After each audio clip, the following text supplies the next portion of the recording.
Good evening and salutations, my Days of Our Lives fans. So, this episode is interesting. We find out who is calling the shots, as far as Philip, who is Philip working with, and that is Ava. Apparently Ava and Steve had a thing, and that's Trip's mother. And apparently she's supposed to be dead, but she's not. So, and she's also in the mob. So, wow. I'm actually really happy to see Tammy Faye back, and actually in a good storyline. Let's just put it this way. The storyline she was in when she was on GH,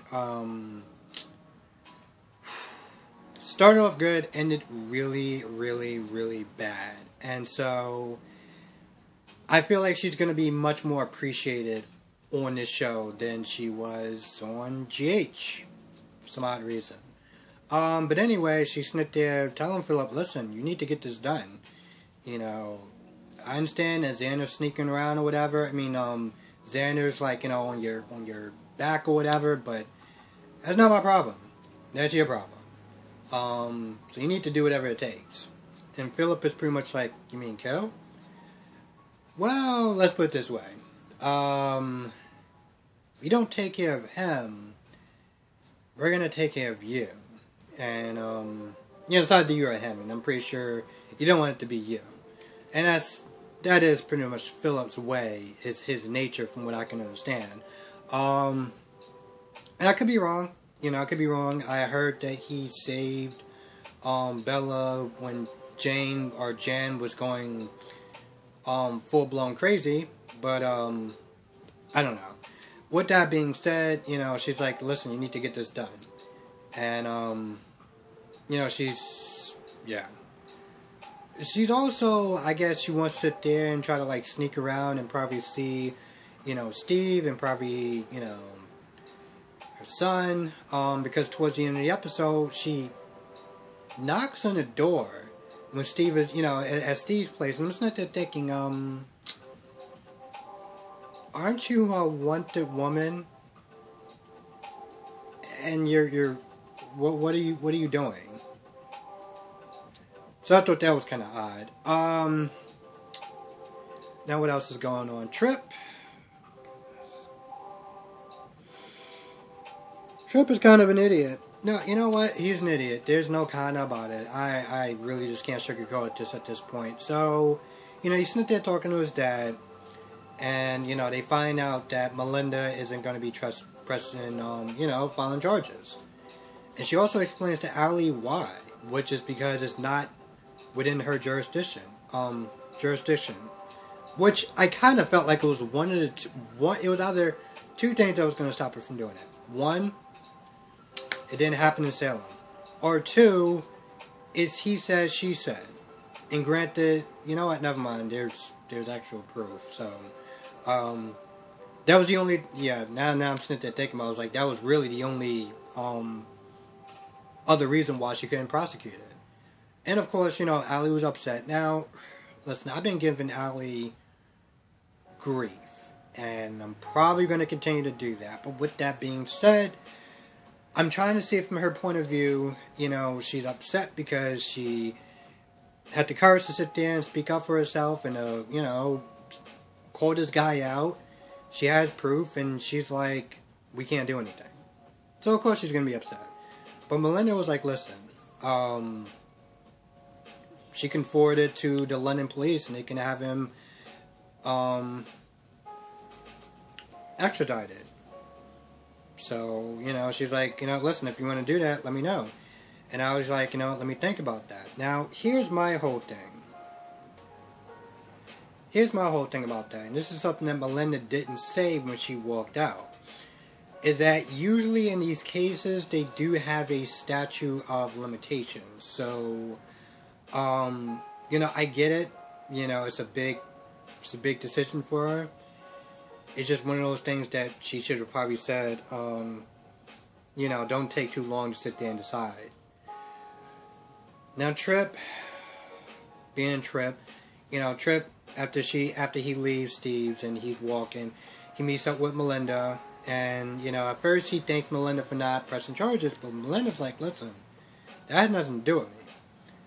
Also, she tells a very compelling story with evidence, but because you were good with my daughter, I'm gonna just let you in on a little something and sit there and be like, and that's when she told him, listen, she can still talk to the London authorities and have you extradited over there.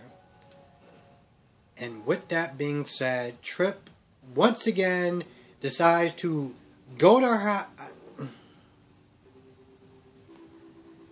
I'm trying not to be so upset about that, but I'm just like, bro, didn't they tell you once to not, after he did that the first time, which wasn't a good idea, they said, hey, don't go over her place.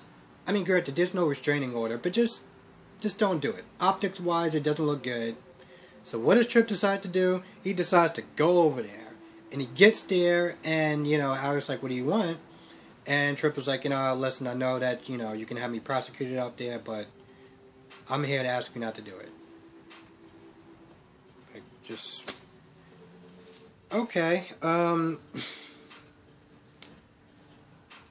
I don't even know what to say to that. I really don't. It's so dumb of him to actually do that I just don't even... I don't have words to sit there and describe that. And I'm just going to leave it at that. And yeah.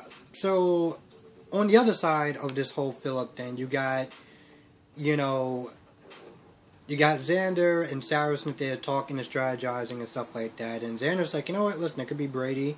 Dude still holds a grudge, and, like, let me go and tell Philip. I mean, like, let me go and tell, Victor. What are you doing?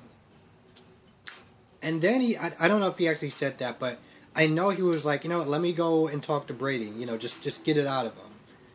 And Sarah's like, no! I feel like at this point, Sarah kind of has to be Xander's brain. Because Xander just does stuff on impulse, and he doesn't think about it until afterwards. And Sarah has to be the one to be like, hey, before you do this, maybe you should think. And by we, I mean me. And so Sarah's like, let me go and talk to Brady. And she goes over there. And apparently they have some other stuff going on because of Rachel. And I'm not really too sure about the whole backstory, but I know that she's involved with it. Maybe, I'm not even too sure. But she pretty much asked Brady point blank, are you behind this whole coup with Philip and stuff? And, Brady's like, listen, I don't like him, but it's not me. So Sarah goes back, and she tells Xander, Brady said he didn't do it, and I believe him. So now they're back to square one. Now let's talk about... sorry about that. I thought I was going to sneeze for a minute, and yeah. Now let's get to the last part, because the last part was actually pretty interesting.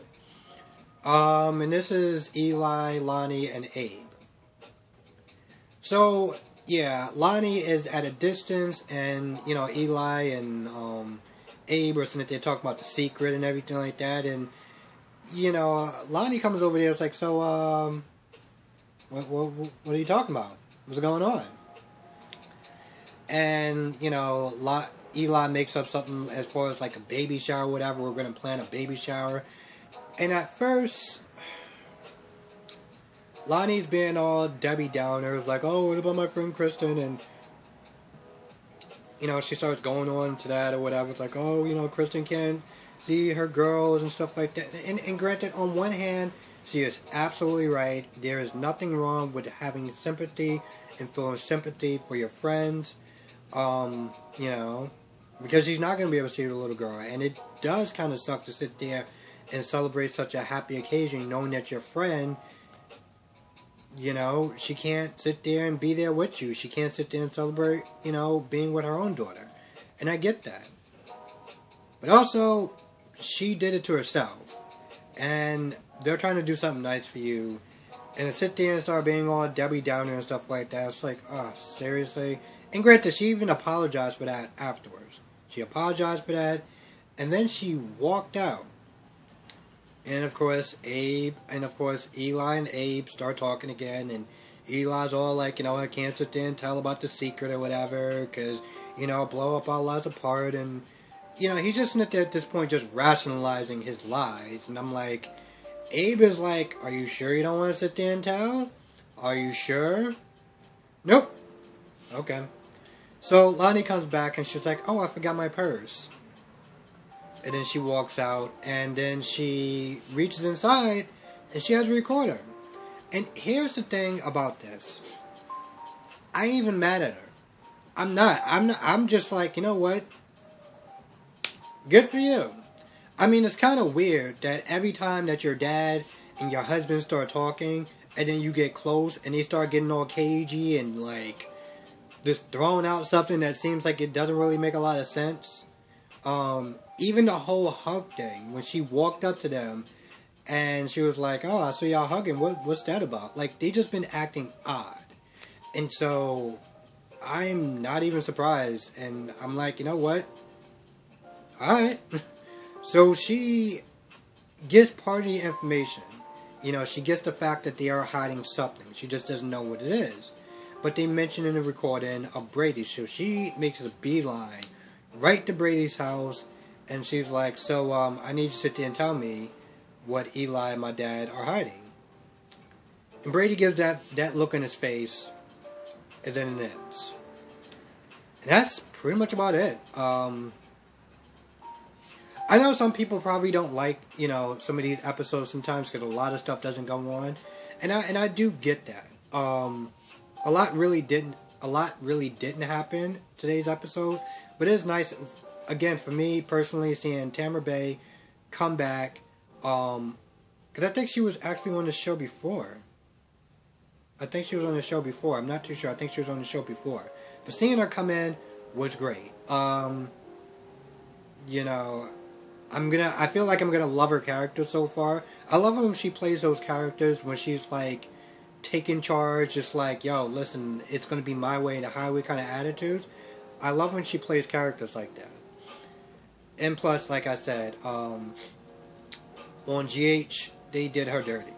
They did her real dirty. I'm not even, you know what, I'll partly get into it a little bit for people that don't know, that don't watch GH. And let me tell you what kind of messed up storyline they did with her. They started off with her really great. She came in, she was a doctor, she had a son, and I guess they were looking, at some point they ran into her baby's father. And she wound up meeting this guy, they had a great relationship. But then, from what I'm understanding, the kid that played Oscar or whatever, her son, wanted to leave. So they killed off the son. And, I mean, it sucked because, now you're sitting there dealing with a woman that's going through grief. And she does just... I mean, the stuff that she did was just off the wall, from up into a point of drugging, I guess, her baby's father, and was going to rape him in order to get pregnant because she missed her son that much. And then when that wasn't enough, and granted that was probably over the top right there alone, her one and only friend, she winds up having an affair with him because the guy that's, apparently she has like memories of somebody, of her baby daddy or whatever. I know I'm not explaining this right, but she screwed over her friend. She had sex with her friend's husband, and then she had the audacity to come back to her house and say, listen, I still consider you a friend. So to sit there and say that they did her dirty on GH after she played years of being Carly is an understatement. So at this point, anything they do on this show is uphill. Yeah. So with that being said, Thank you for listening to my little rant. I know sometimes I will sit there and talk about GH characters, but I don't really like if I do a comparison, it's kind of half empty or half-assed, to be honest, because people who watch this show don't generally watch GH. So that's kind of why I had to sit there and tell you why I'm so happy and how they really did her dirty on GH. But with that being said, let me know what you thought of this episode. Do you think Trip is an idiot? Because I think Trip is an idiot. And I'm also sitting there thinking, and I'm not going to lie, this whole thing was set in motion. And I don't like to play the blame game with Trip. This whole thing was set in motion when they decided to run a DNA test behind his back. Because all Trip really had to do was say no. And then it would have been up to the courts to sit there and be caught up in legal red tape between his lawyer and her lawyer as far as like if you want to give a DNA, a DNA sample or not.